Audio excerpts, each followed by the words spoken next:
আজকে একদম ফাঁকিবাজি একটা পদ্ধতিতে টিকিয়া বানিয়ে নিলাম, খুবই সহজে। পোলাও রান্না করেছিলাম, পরে গিয়ে ভাবলাম পোলাওয়ের সাথে সার্ভ করার মতো খুব সহজে ঝটপট হয় এমন কিছু একটা করতে হবে। এদিকে মাংস রান্না করেছিলাম, খাসির মাংস। সেখান থেকে আমি কয়েক পিস মাংস উঠিয়ে নিচ্ছি, একদম অল্প, বেশি মাংস লাগবে না। আমি 3-4 পিসের মতো মাংস উঠিয়ে নিয়েছি। এদিকে ডাল সিদ্ধ করতে দিয়েছিলাম, মসুর ডাল। তার মধ্যে 2 পিস মাংস আমি ছোট ছোট টুকরা করে কেটে দিয়েছিলাম, মানে কাঁচা মাংসই আমি কেটে দিয়েছিলাম। 2-3টার মতো কাঁচামরিচ আর রসুন দিয়ে সামান্য একটু লবণ দিয়ে ডালটাকে সিদ্ধ করে একটা সাইডে রেখে দিয়েছিলাম। সেই ডালটাকে একটা ব্লেন্ডারে জারে নিয়ে নিয়েছি, আর যে মাংসগুলো নিলাম রান্না করা মাংস সেটাও দিয়ে দিয়েছি। একটা ডিম নিয়ে নিচ্ছি। এখন খুব ভালো করে ব্লেন্ড করে নিতে হবে, তবে একদম মিহি ব্লেন্ড করতে হবে এমন কোনো কথা নাই, 2-4 বার ঘুরিয়ে নিলেই হয়ে যাবে। এই যে মিশ্রণটা দেখতে এমনটা হয়েছে, একটু আঠালো টাইপের, নরম টাইপের হয়েছে। এদিকে 2টা পাউরুটি নিয়ে নিয়েছি, পাউরুটি 2টা পানির মধ্যে ভিজিয়ে খুব ভালো করে চিপে নরম করে নিচ্ছি। এখন এই পাউরুটিগুলোও দিয়ে দিচ্ছি এই মিশ্রণের মধ্যে। পেঁয়াজ বেরেস্তা দিয়ে দিচ্ছি 2 টেবিল চামচ। পেঁয়াজ বেরেস্তা দিলেই সব থেকে বেশি টেস্টি হয়। লবণ 1/4 চা চামচ, হলুদ গুঁড়ো 1/4 চা চামচ, আধা চা চামচ করে ধনিয়ার গুঁড়া, জিরার গুঁড়া, আর দিয়ে দিয়েছি লাল মরিচের গুঁড়া। আধা চা চামচ রসুন পেস্ট, আধা চা চামচ আদা পেস্ট, 1/4 চা চামচ দিয়ে দিয়েছি গরম মশলার গুঁড়া, আর 1 টেবিল চামচ দিয়ে দিলাম ঘি। তাহলে খুবই সুন্দর শাহি একটা ফ্লেভার আসবে। এখানে 3 টেবিল চামচের মতো দিয়ে দিয়েছি কর্নফ্লাওয়ার। কেউ চাইলে আরেকটু বেশি করে কর্নফ্লাওয়ার অ্যাড করতে পারেন।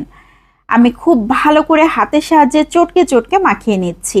এই মিশ্রণটা কিন্তু একটু নরম টাইপের হবে, খুব বেশি শক্ত টাইপের হবে না। দেখে বোঝা যাচ্ছে কেমন নরম হয়েছে। আমি মসুর ডাল ব্যবহার করেছিলাম, এজন্য কিন্তু একটু বেশি নরম হয়েছে।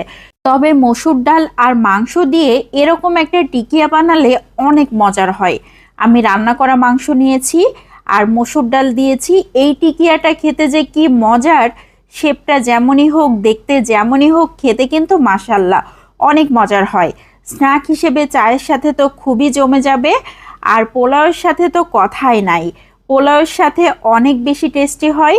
এমন একটা টিকিয়া হলে পোলাও খেতে আর মাংসের দরকার হবে না।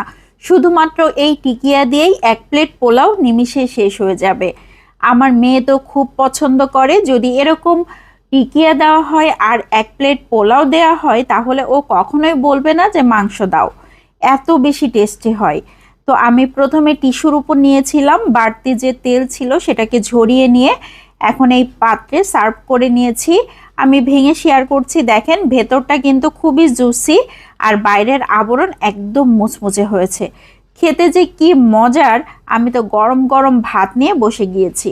তবে রান্না করা মাংস, মসুর ডালের এই টিকিয়াটা এমনি শুধু খেতে বেশি মজার হয়, আর তা না হলে পোলাওয়ের সাথেই বেশি ভালো লাগে। তো খুব সহজভাবে দেখানোর চেষ্টা করেছি, আর একদম অল্প সময়ে কিন্তু এটা তৈরি করা যায়। কেমন লাগলো আমার আজকের এই সহজ রেসিপিতে টিকিয়া?